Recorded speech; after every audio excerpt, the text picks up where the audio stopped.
Feels kind of chilly today. It's not freezing cold with the regular weather, but it seems like it does go as low as -1 at times. And with that in mind, what did I read today? Apparently there was a drone crash of an Amazon drone in general when they're trying to do, I guess, a test delivery of sort, from what I'm reading anyways. This one says Amazon pauses drone delivery after aircraft crashed in rain. Well, it's one of those things where you can test something and it works perfectly fine in the ideal situation, but like this in different weather conditions is a different story, I guess. It says Amazon Inc. is pausing all commercial drone deliveries after 2 of its latest models crashed in rainy weather at a testing facility. The company said Friday it was immediately suspending drone deliveries in Texas and Arizona to fix the aircraft's software. It's the latest setback for a program inching toward widespread commercial service more than 11 years after Amazon founder Jeff Bezos announced an initiative to build drones capable of delivering products to customers in less than half an hour. In a previously unreported December incident, 2 Mk-30 drones crashed during flights at the Pendleton, Oregon airport Amazon uses for testing. Around an airport area too, huh? It says with one catching fire on the ground. The company later discovered a software issue was to blame, related to the light rain the aircraft were flying through at the time. An Amazon spokesperson said the crashes weren't the primary reason for the pause, but declined to detail other issues designed to be fixed by the software update. That makes me curious if it is, let's just say, a software issue for those other incidents, like those drone shows where the drones were just falling out of the sky for whatever reason. It says the Mk-30 drones cleared to commence operations by the Federal Aviation Administration in October have been delivering packages to customers' homes in College Station, Texas, and Tolleson, Arizona, a suburb near Phoenix. The 6-propeller machine is designed to be lighter and quieter than its predecessors, the Mk-27-2, and fly in light rain. And with that, it seems like they go on saying how their drones are still safe for the most part to deliver in other areas. It's just a great example again where you can't prepare 100% in terms of saying there will never be accidents with this stuff. It kind of proves my point again where I said, ironically, with how people fear monger a recreational drone, oh, we need to put all this in so that things will never, for example, happen, catastrophic disasters and all that. I mean, this is an example. You can get all the approvals and stuff you want, but things happen. You have to find ways to deal with it, right? Although on a quick note, I guess, of things happening in the sky with accidents and all that, this was going around a lot online where there was a SpaceX starship that apparently, I guess, blew up. That's what you want to say. But the funny thing here is, I guess, everyone was in awe, I guess, of the aftermath of the actual explosion, because it looks like some kind of, I guess you could say, fireworks show and stuff like that. Although there was a successful landing, it says, like, what, the Mechazilla has caught the super heavy booster. We've seen something like this before, but it's still kind of crazy to see how fast and humongous this object is, yet they're still able to capture this, huh? But I guess it's trial and error. Again, you're gonna have, I guess, accidents like the previous video that you saw. And this was kind of interesting as it relates to that story I read before where in the US there are people who use drones to help recover, for example, animals that have been shot, and it makes it more efficient, I suppose, to track where it is, but apparently it's illegal to use it as well, with some kind of technicality saying it's unfair, like gives people an unfair advantage. And so with this case before that was brought up, apparently it was dismissed for kind of interesting reasons, it seems like, where they say the organization withheld information, I guess, about the case, and so as a result it was dismissed. This one says citations dismissed in drone deer recovery case. PGC says it's still illegal activity. So it's one of those things where it's like, okay, we lost the case, but don't do it because it's not legal. It says, even though citations were dismissed Thursday in a case regarding someone using a drone to help recover wounded deer, the Pennsylvania Game Commission reminds hunters that drones are still prohibited for use in any form of hunting.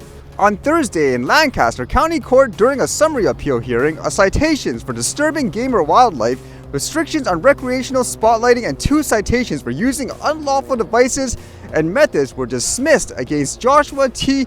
Wingerall, 35, of Downingtown.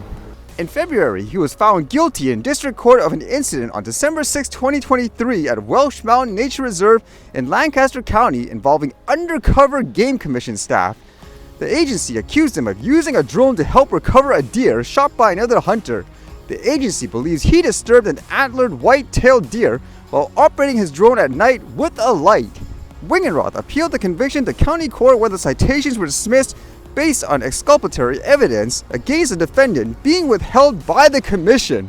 So that's kind of interesting. Did they not cooperate, for example, where they said, we want you to release these details, and they're like, oh no, we can't, because I don't know, maybe it goes against them. It says, in addition to the dismissal, the drone that was confiscated in the incident was ordered to be returned to Wingenroth. And it says, while the Game Commission values the court and its rulings, we strongly disagree with the assertion that any procedural rules were violated. Travis Lau, Communications Director for the Game Commission, said Friday in a written statement. Well, that's kind of interesting in that case. Will people actually, for example, fly their drones now? Because of that, saying, hey, you guys lost in court, although they do say, for example, it's more due to a technicality where it seemed like they were uncooperative, I guess, for whatever reason. But that's kind of an interesting, I guess, result for that. It does seem kind of weird, though, in general, isn't it? I don't know. I don't hunt, so it just seems kind of odd where if the animal's already dead, then isn't it good to use something like that to speed up the whole process in general? Or at worst, if you don't use a tool like that, you wouldn't be able to find, let's just say here, like the deer, and it will go to waste. That's what I would think anyways, as someone who doesn't hunt. But either way, it's kind of an interesting outcome.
All right, see you guys later.